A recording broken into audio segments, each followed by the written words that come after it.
की वीडियो में हम डिस्कस करेंगे स्कोप ऑफ ऑपरेशन रिसर्च। इसकी पहली वीडियो में मैंने आपको बताया था कि meaning, history, feature and importance क्या होते हैं ऑपरेशन रिसर्च के। तो अगर आपने उन वीडियोस को नहीं देखा देन सबसे पहले आप उन वीडियोस को देख लीजिए, जिसका लिंक मैं आपको नीचे डिस्क्रिप्शन बॉक्स में भी दे दूँगी। प्लस आप वो वाली वीडियोस को ऊपर आई बटन पे क्लिक करके भी देख सकते हैं। तो चलिए वीडियो को स्टार्ट करते हैं। तो सबसे पहला जो पॉइंट है स्कोप में वो है इन डिफेंस ऑपरेशन। जैसे कि मैंने आपको पहले बताया था कि जो ओआर जो सब्जेक्ट है वो सेकेंड वर्ल्ड वॉर में स्टार्ट हुआ था, एंड वहीं सेकेंड वर्ल्ड वॉर में जो ओआर की जो सबसे पहला यूज़ हुआ था वो हुआ था इन डिफेंस में। तो कहते हैं जो आपके डिफेंस ऑपरेशन है ये कैरिड आउट होते हैं by the various independent component के द्वारा। डिफेंस ऑपरेशन को करने के लिए आपके पास अलग अलग कंपोनेंट होते हैं, जैसे कि आर्मी में डिफेंस होता है ऑपरेशन, एयरफोर्स एंड नेवी। तो जब आप कहते हैं इन अलग अलग कंपोनेंट्स में कोई न्यू टेक्नोलॉजी या किसी भी न्यू टेक्निक को लॉन्च करते हैं, देन उस न्यू टेक्नोलॉजी को लॉन्च करने से पहले सबसे पहले आपको उस पर्टिकुलर फील्ड के बारे में एक्सपर्ट नॉलेज होनी चाहिए, सो दैट कि आपकी जो आपने जो टेक्निक वहाँ पे अप्लाई करनी है वो आपको एक बेस्ट रिजल्ट दे सके। टेक्निक को अप्लाई करने के बाद नेक्स्ट मेन प्रॉब्लम क्या आती है कि ये जो कंपोनेंट है इंडिपेंडेंट हैं। इट मीन्स ये किसी के साथ भी इतने डिपेंडेंट नहीं है, ये अपने अकेले के बारे में ही सोचते हैं। जैसे कि एक सपोज पर्टिकुलर कोई कंपोनेंट है, वो क्या सोचता है कि उसने अपने मैक्सिमम करना है, उसने मैक्सिमम करना होता है अपने प्रॉफिट को बाय इट्स ऑपरेशन। तो उसकी वजह से वो क्या करता है, वो अलग अलग पॉलिसी, अलग अलग स्ट्रेटेजी को फॉर्म करता है, एंड वो जो पर्टिकुलर कहते हैं स्ट्रेटेजी होती है वो किसी एक कंपोनेंट के लिए बेनिफिशियल होती है, प्लस उसी के साथ ही वो किसी दूसरी कंपोनेंट के लिए एडवर्स भी होती है। तो यहाँ पे कहते हैं आपका जो ओआर है कैसे आपको हेल्प करता है। ओआर कहते हैं आपको कोऑर्डिनेट करने में हेल्प करता है अलग अलग एक्टिविटीज़ को, एंड वहाँ से आपकी जो एक मेन स्ट्रेटेजी और जिसे हम कहते हैं एक ओवरऑल जो आपके प्लान है उसको बनाता है, सो दैट कि आपकी कोई भी स्ट्रेटेजी किसी पर्टिकुलर कंपोनेंट को नेगेटिव इम्पैक्ट ना दे सके। सो यहाँ पे ओआर क्या करता है, आपके अलग अलग कंपोनेंट्स के एक्टिविटीज़ को कोऑर्डिनेट करता है, प्लस उसी के साथ ही आपके जो आपका ओवरऑल जो आपका होता है प्रॉफिट उसको मैक्सिमाइज करने में हेल्प करता है। उसके बाद नेक्स्ट है ऑपरेशन जो आपका डिफेंस है। डिफेंस ऑपरेशन के बाद में इसका जो ओआर का यूज़ हुआ था इंडस्ट्री में यूज़ हुआ था इसका। तो कहते हैं आपकी जो इंडस्ट्री है उसमें भी अलग अलग डिपार्टमेंट होते हैं, जैसे कि प्रोडक्शन डिपार्टमेंट हो गया, marketing department and finance department, and ये सभी अपने अकॉर्डिंग अपने फंक्शंस को परफॉर्म करते हैं, एंड इनके जो ऑब्जेक्टिव्स होते हैं अलग अलग डिपार्टमेंट के ये बिल्कुल भी सेम नहीं होते हैं आपस में। तो इसमें यहाँ पे ओआर क्या होता है, OR is very useful in coordinating and integrating the activity of a different department in order to achieve the overall goal. यहाँ पे ओआर क्या करता है, आपकी जो भी एक्टिविटीज़ होती हैं अलग अलग डिपार्टमेंट की उनको कोऑर्डिनेट करता है, उनको इंटीग्रेट करता है, सो दैट कि आपका जो मेन गोल है, आपकी प्रॉपर जो बिजनेस का मेन गोल होता है उसको अचीव कर सके। यहाँ नीचे इन्होंने एग्जाम्पल भी दी है, जैसे कि the aim of sale department will be to have an adequate stock. कि जो सेल डिपार्टमेंट का एम क्या होता है कि एडिक्वेट स्टॉक रखना अपने पास, जब भी उसको डिमांड होती है तो उसके लिए कहते हैं उसके पास स्टॉक को रखना, ये उसका मेन काम है।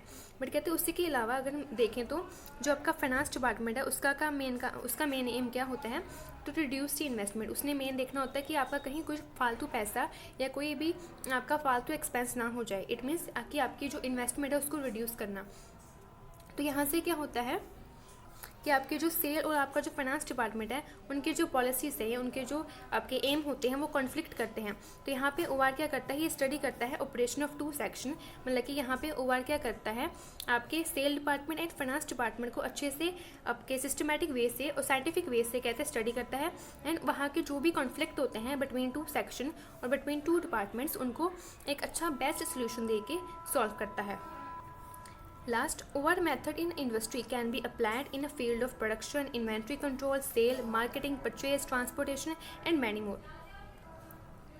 नेक्स्ट आपको नीचे बताया गया है कि एक इंडस्ट्री है तो वहाँ पे अलग अलग डिपार्टमेंट है, तो वहाँ पे कहते हैं अलग अलग डिपार्टमेंट में ओआर जो मेथड है वो हम किसके लिए यूज़ कर सकते हैं। जैसे कि सबसे पहले है प्रोडक्शन मैनेजमेंट है। वहाँ पे the production manager can apply OR for in आगे आपको पॉइंट गिवन है कि इन रीज़न की वजह से वो ओआर अप्लाई कर सकता है, लाइक फॉर डिस्ट्रीब्यूशन पॉलिसी के लिए, लोडिंग एंड अनलोडिंग फैसिलिटी के लिए, वर्क स्टडी के लिए। तो ये आपने सिंपल एज इट इज़ ही आपको याद करके लिखने होंगे। जैसे कि उसके बाद नीचे आपको गिवन है कि मार्केटिंग मैनेजमेंट में हम क्यों यूज़ करते हैं, मार्केटिंग रिसर्च के लिए, डिस्ट्रीब्यूशन स्ट्रेटजी के लिए। नेक्स्ट आपका फाइनेंस मैनेजमेंट की हम फाइनेंस मैनेजमेंट में हम क्यों यूज़ करते हैं, डिविडेंड पॉलिसी के लिए, इन्वेस्टमेंट पोर्टफोलियो के लिए। उसके बाद फोर्थ पॉइंट है पर्सनल मैनेजमेंट, आपकी purchase department, search and development. ये आपको सिंपल अलग अलग डिपार्टमेंट गिवन है। इस डिपार्टमेंट में आपको नीचे पॉइंट गिवन है कि हम OR को इन पर्टिकुलर डिपार्टमेंट में कैसे यूज़ कर सकते हैं। तो ये आपको सिंपल एज इट इज़ ही याद करने होंगे। तो जैसे आपका टाइम चेंज होता है वैसे जो आपकी गवर्नमेंट होती है उससे भी कहते हैं आपके जो इकोनॉमिकल डेवलपमेंट के लिए आप बहुत ही केयरफुली प्लानिंग करनी होती है। तो यहाँ पे आपकी जो OR टेक्निक है ये आपको हेल्प करती है गवर्नमेंट को मैक्सिमाइज करने के लिए per capita income with the minimum with the minimum sacrifice, कि बिना सेक्रीफाइस किए आपकी जो इनकम है पर कैपिटा इनकम उसको इंक्रीज करने में आपकी OR हेल्प करती है। तो यहाँ पे कहते हैं गवर्नमेंट मेन यूज़ क्या करती है, OR टेक्निक को किस वजह से यूज़ करती है, different future economic and social plans को बनाने के लिए यहाँ पे OR का यूज़ किया जाता है। नेक्स्ट पॉइंट है एग्रीकल्चर। एग्रीकल्चर में हम कैसे यूज़ कर सकते हैं हमारी OR टेक्निक को। सबसे पहला पॉइंट है ऑप्टिमम एलोकेशन ऑफ लैंड, की जो लैंड है उसको हम प्रॉपर से एलोकेट कर सकें। Second optimum distribution of water, की जो वाटर है हमारे वो उससे भी हम अच्छे से डिस्ट्रीब्यूट कर सकें। तो इन सभी चीज़ों के लिए भी हम OR को यूज़ करते हैं। उसके बाद नेक्स्ट है इन हॉस्पिटल। तो हॉस्पिटल में हम OR को क्यों यूज़ करते हैं, वेटिंग प्रॉब्लम्स प्लस जो आपकी एडमिनिस्ट्रेटिव प्रॉब्लम्स होती हैं हॉस्पिटल की उनको सॉल्व करने के लिए। Next life insurance corporation. Life insurance corporation में हम क्यों यूज़ करते हैं। सबसे पहला पॉइंट है कि आपको जो प्रीमियम का रेट है अलग अलग पॉलिसी में वो कितना हो। Second point, how best the profit could be distribute in case of with profit policy, कि आपकी जो प्रॉफिट वाली पॉलिसी होती हैं वहाँ पे हमें कितना प्रॉफिट डिस्ट्रीब्यूट करना है किसी एक पर्टिकुलर पर्सन को। नेक्स्ट इन ट्रांसपोर्टेशन में हम कहते हैं अपनी जो रेगुलेट कर सकते हैं अपनी arrival and service time of trains को, प्लस उसी के साथ हम OR की हेल्प से हम रिड्यूस कर सकते हैं और मिनिमाइज कर सकते हैं पैसेंजर्स की वेटिंग टाइम। मतलब कि हम देख सकते हैं कि जो आपकी जो आपका ट्रांसपोर्टेशन सिस्टम है वहाँ की जो पॉलिसीज़ है उनको अलग अलग पॉलिसीज़ बना के देने में हेल्प करती हैं OR। प्लस आपके जो ट्रांसपोर्टेशन सिस्टम में जो भी डिफ़िकल्टीज़ होती है जैसे कि वेटिंग टाइम में काफ़ी डिफ़िकल्टी होती है, काफ़ी अराइवल और सर्विस टाइम में काफ़ी डिफ़िकल्टीज़ होती है, तो इन सभी डिफ़िकल्टीज़ को OR सॉल्व करती है। Last point construction project. सबसे पहले एलोकेशन ऑफ रिसोर्सेज, की आपको कंस्ट्रक्शन प्रोग्राम में OR कहते हैं एलोकेशन करके देती है रिसोर्सेज को। Second determination and development of proper work force, की जो आपकी वर्क फोर्स होती है उसको डिटरमाइन करती है प्लस उसको डेवलपमेंट भी करती है। थर्ड पॉइंट प्रोजेक्ट शेड्यूलिंग, कि आपके जो प्रोजेक्ट है उसको प्रॉपर शेड्यूल करती है, उसको मोनेटाइज करती है, उसको देखती है कि कितना प्रोजेक्ट बनता है, जो बाकी का प्रोजेक्ट है वो कब बनेगा। तो ये सभी पॉइंट वो अपने दिमाग में रखती है। तो आज की वीडियो में बस इतना ही। And if you have any doubt और इफ़ यू वांट कि मैं किसी और टॉपिक पे वीडियो बनाऊँ then please let me know in the comment section.